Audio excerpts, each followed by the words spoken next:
Hello friends, আমি পায়েল। আজকে আমি রান্না করব পনিরের তরকারি। চলো দেখতে থাকো আজকের পনির রেসিপিটা। তার জন্য আমি প্রথমে কিন্তু পনির কেটে নিচ্ছি। আর আজকে আমি পনিরটা একটু বড় বড় করে কেটে নেব। দেখতে পাচ্ছ আমি কিন্তু আজকে একটু বড় বড় করে কেটে নিচ্ছি। আজকে আমি দেখাবো খুব সহজে কিভাবে পনির রেসিপিটা করা যায়। আর গরমে তো এটা খুবই স্বাস্থ্যকর, তাই জন্য কিন্তু আজকে পুরো ভিডিওটা তোমাদের দেখতে হবে।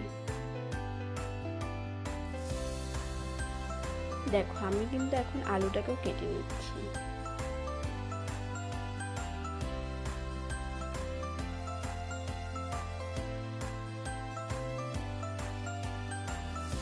আমি কিন্তু আলুটাও ঠিক পনিরের সাইজে কেটে নিলাম।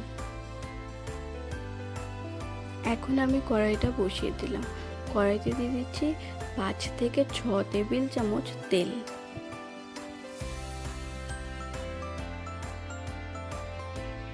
প্রথমেই দিয়ে দিলাম লবণ।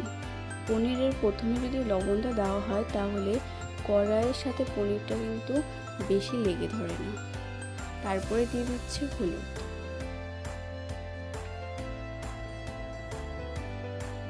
এখন আমি আস্তে আস্তে পনিরটাকেও দিয়ে দিচ্ছি।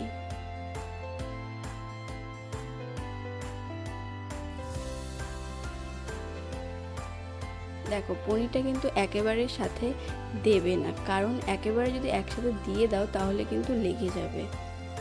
তাই জন্য আমি একটা একটা করে দিয়ে দিচ্ছিলাম। আমি এখন পনিরটা আজকে হালকা করে ভেজে নেব।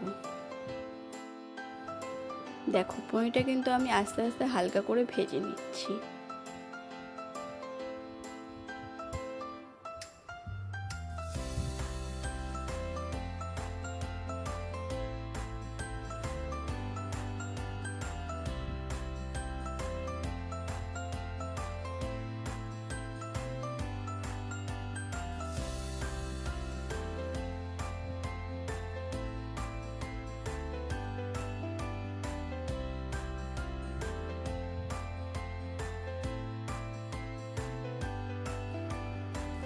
দেখো পনিরটা কিন্তু অনেকটাই ভাজা হয়ে গেছে। এখন কিন্তু আমি পনিরটা নামিয়ে নেব। পনিরটা কিন্তু আমি হালকা একটু গরম জলে রেখে দেব, তাহলে পনিরটা সফট থাকবে। দেখো এই যে আমি কিন্তু এখানে হালকা অল্প গরম জল নিয়েছিলাম। দেখো পনিরটা কিন্তু আমার উঠিয়ে নেওয়া হয়ে গেল। এখন আমি সম্বারের জন্য দিয়ে দিচ্ছি গোটা জিরে অ্যান্ড তেজপাতা। তারপরে কিন্তু আমি আলুটা ছেড়ে দিলাম।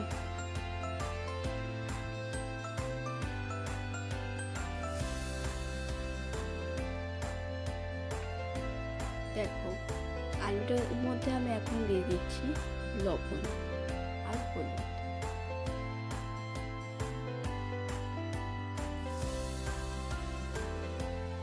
আমি লবণ হলুদ দিয়ে আলুটাকে হালকা ভেজে নেব।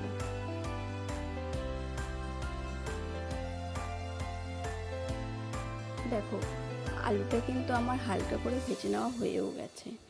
এখন আমি চেরা লঙ্কা দিয়ে দিচ্ছি। এখন আমি এর মধ্যে দিয়ে দিচ্ছি জিরের গুঁড়ো। এখানে 4 থেকে 5 টেবিল চামচের মতো হবে।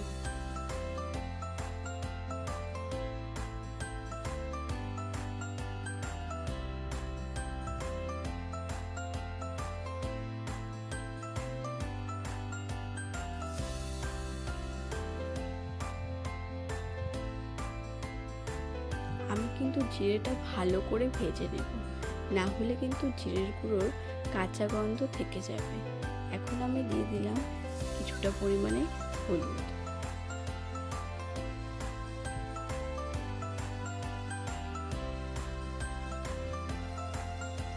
দেখো মশলা থেকে তেল ছাড়া অবধি কিন্তু আমি ভাজতে থাকবো। দেখো এখানে দিয়ে দিলাম কিছুটা চিনি। চিনিটা দিলে টেস্টের ব্যালেন্সটা ভালোভাবে হয়।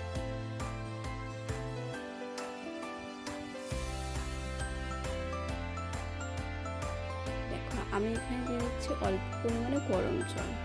আমি কিন্তু রান্নাতে গরম জলটাই ব্যবহার করি।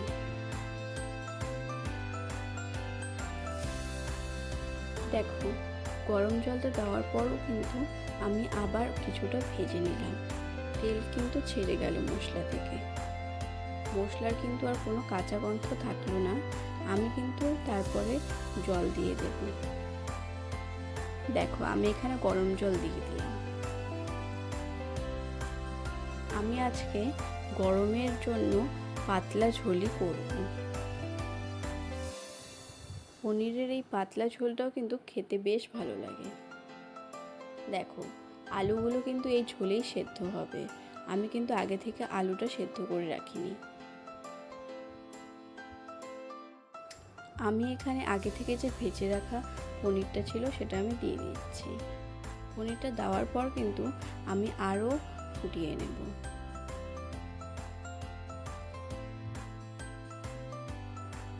আমি কিন্তু এই ঝোলটা দেওয়ার পরে পনিরটা দেওয়ার আগ পর্যন্ত 10 থেকে 15 মিনিট আমি ফুটিয়ে নিয়েছিলাম। পনিরটা দিয়েও কিন্তু ঠিক 5 থেকে 10 মিনিট আবার ফুটোতে হবে, না হলে কিন্তু ঝোলটা খেতে ভালো লাগবে না। দেখো আলুটা কতটা ভালো সেদ্ধ হয়েছে আমি কিন্তু দেখিয়ে দিলাম।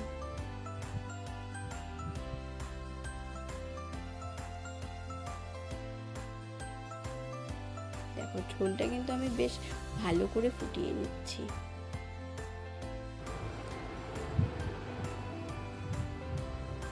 দেখো আমি এখানে দিয়ে দিচ্ছি গরম মশলা, 1/2 টেবিল চামচ গরম মশলা দিয়ে দিলাম।